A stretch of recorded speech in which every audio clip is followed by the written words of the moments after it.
आज हम सॉल्व करेंगे नवंबर 2021 के साइकोलॉजी सेक्शन को, जिसमें कि पहला क्वेश्चन हमारे पास information processing capacity of a child is, इसका तो सही आंसर होगा आपका लिमिटेड। बालक की सूचना प्रकरण क्षमता कैसी होती है हमारी, सीमित।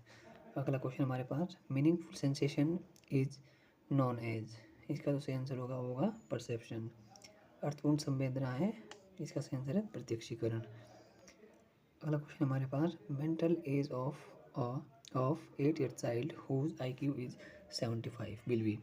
8 वर्षीय बालक की, यानी कि जो बालक है कितने साल का है, 8 वर्ष का, उसकी जो बुद्धि IQ कितना है 75 की मानसिक आयु क्या होगी, यानी कि मेंटल एज। सबसे पहले हमारे को IQ का फॉर्मूला आना चाहिए। IQ is equal to MA/CA into 100। ठीक है, अब हमारे पास क्या है, IQ कितने दिया हुआ हमारे पास 75 इज इक्वल टू MA हमारे को फाइंड करना है, और नीचे क्या है हमारे पास CA कितना दिया हुआ है, यानी कि क्रोनोलॉजिकल एज कितनी हमारे पास 8 इंटू 100। हम इसको सॉल्व करेंगे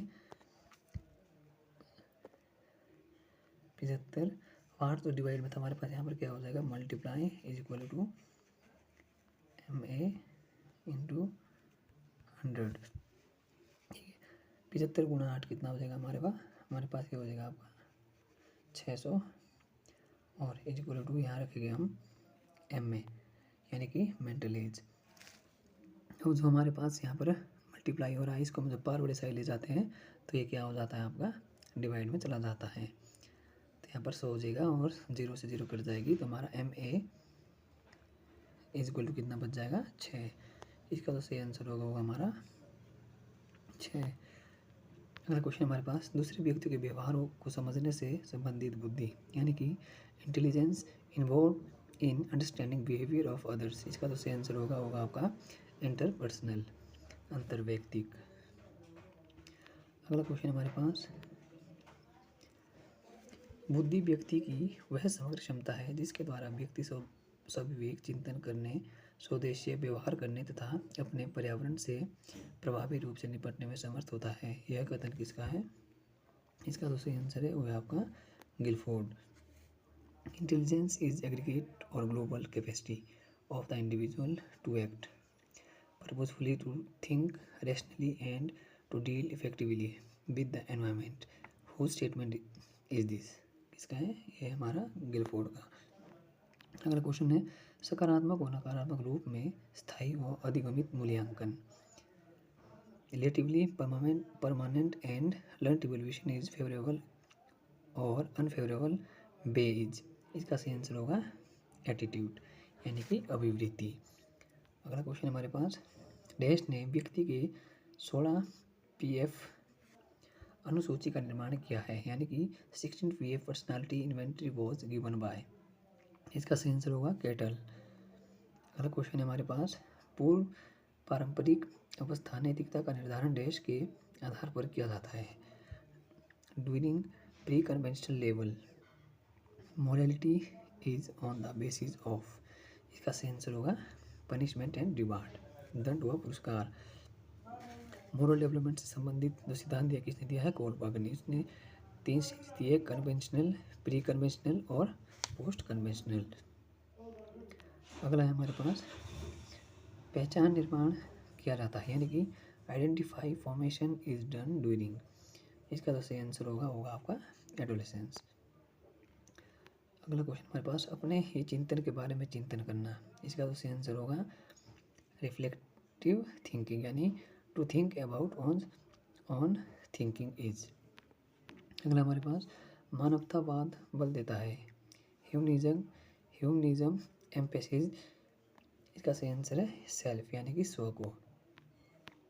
अगला क्वेश्चन हमारे पास the interpretation of dreams was written by, ये पुस्तक किसके द्वारा लिखी गई है, फ्रायड द्वारा। अगला क्वेश्चन हमारे पास दंड व पुरस्कार आधारित कुल वर्ग के नैतिक विकास का स्तर है। सेम क्वेश्चन 2 बार रिपीट हो गया है, एक बार प्री कन्वेंशनल ऊपर था और यहाँ पर हमें क्या है दंड व पुरस्कार ऊपर दिया गया है, और किसका रूप है, इसका सही आंसर होगा प्री कन्वेंशनल। अगला हमारे पास एरिक्सन का किशोरों के लिए विकासात्मक कार्य है। Erikson developmental task for adolescent is, इसका सही आंसर होगा आइडेंटिटी फॉर्मेशन। एरिक्सन ने कौन सा सिद्धांत दिया है? सोशल डेवलपमेंट का, जिसमें कि एरिक्सन ने कौन सा सिद्धांत दिया है? सोशल डेवलपमेंट का। कितनी स्टेजेस है? 8। अगला क्वेश्चन हमारे पास, गार्डनर के अनुसार बुद्धि के प्रकार है। According to Gardner intelligence is of dash types, कितने टाइप की बोली इसने? 8। अगला क्वेश्चन है, अध्यापक द्वारा ऋणात्मक पुनर्वलन का प्रयोग विद्यार्थी के शुद्ध उच्चारण की संभावना को डैश करेगा, घटाएगा कि बढ़ाएगा?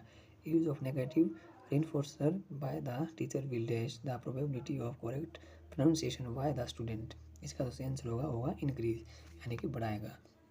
अगला क्वेश्चन हमारे पास, मैस्लो में प्रथम स्तर की आवश्यकताएं हैं। मैस्लो ने 5 आवश्यकताएं बताई है, जिसमें कि first level of needs in Maslow theory are, किससे संबंधित है? आपकी बायोलॉजिकल, यानी कि जैविक से संबंधित। अगला क्वेश्चन हमारे पास, प्रशिक्षण के द्वारा किसी क्षेत्र विशेष में अच्छा कर पाने की संभावना है, इसका तो आंसर होगा आपका एप्टीट्यूड, यानी कि अभिक्षमता। अगला क्वेश्चन हमारे पास, व्यवहार में अपेक्षाकृत स्थायी परिवर्तन है। Relatively permanent change in behaviour is, इसका सही आंसर होगा लर्निंग, यानी कि अधिगम। अगला क्वेश्चन हमारे पास, किसी लक्ष्य के आकर्षण को बढ़ाने या घटाने वाली स्थितियाँ क्या कहलाती है?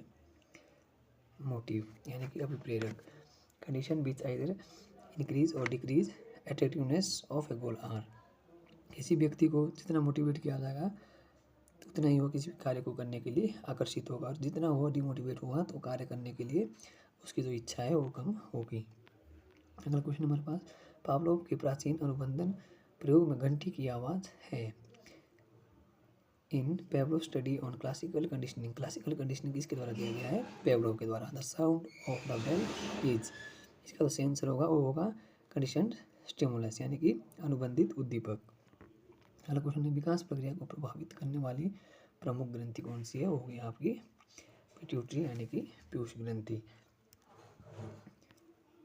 अगला क्वेश्चन हमारे पास, मनोविश्लेषणात्मकवाद के अनुसार व्यवहार की उत्पत्ति का आधार, according to psychoanalysis behaviour originated from, सबसे पहले कि साइकोएनालिसिस से संबंधित कौन सा थिंकर है? आपका सिगमंड फ्रायड, इसका तो सही आंसर होगा आपका अनकॉन्शियस टेंडेंसी, यानी कि अचेतन प्रवृत्तियाँ।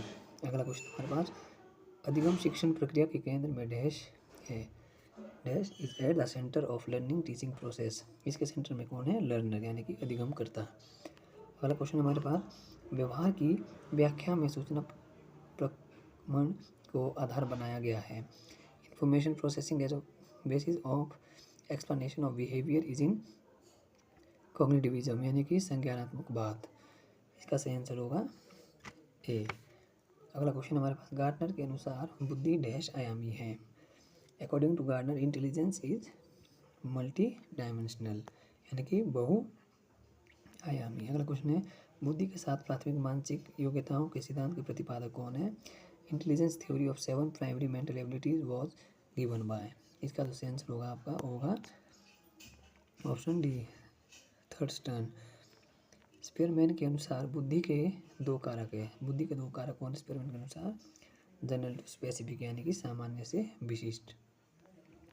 अगला क्वेश्चन हमारे पास, अनाथ बच्चों की कम बुद्धि का एक कारण है, इसका तो आंसर होगा आपका डिप्राइव्ड एनवायरनमेंट, यानी कि वंचित वातावरण। Low IQ of orphan children is due to, किस कारण होता है? Deprived environment. अगला क्वेश्चन हमारे पास, डैश बच्चों पर किए गए अध्ययन बुद्धि में वातावरण की भूमिका को दर्शाते हैं। Role of environment on intelligence is highlighted by studies on dash children. Environment का फ़र्क किस पर पड़ता है? एनवायरनमेंट का फ़र्क हमें सब पर देखने को मिलता है, चाहे बच्चा कैसा ही भी हो, अमीर घर में पैदा हुआ हो चाहे गरीब में पैदा हुआ हो, अगर उन्हें एक अच्छा वातावरण दिया जाता है तो वे एक अच्छे व्यक्ति बन सकते हो। इसका जो सही आंसर होगा हमारा सी, बोथ, बी एंड सी। तो कैसे लगे आपको मेरे ये क्वेश्चन? एक बात मैं आपको बता देता हूँ, क्योंकि जो SP बोस द्वारा जितने भी टेट के क्वेश्चन कराए जाते हैं, साइकोलॉजी मैक्सिमम टाइम रिपीट होती है, क्योंकि मेरा खुद का एक्सपीरियंस है, क्योंकि मैंने खुद 4 बार टेट क्लियर किया है, जिसमें कि मैंने देखा है कि मैक्सिमम टाइम जो साइकोलॉजी है और एसएसटी का सेक्शन है वो रिपीट होता है। तो इसलिए आपको ध्यान देना है कि ज़्यादा से ज़्यादा जितना प्रीवियस कर सकते हैं उसको कीजिए और एक्सप्लेन करने की कोशिश करो। अगर आपको मेरे ये क्वेश्चन सही लगे हैं तो प्लीज़ मेरे इस चैनल को लाइक करें और सब्सक्राइब करें तथा अपने दोस्तों की हेल्प के लिए उनमें शेयर करें।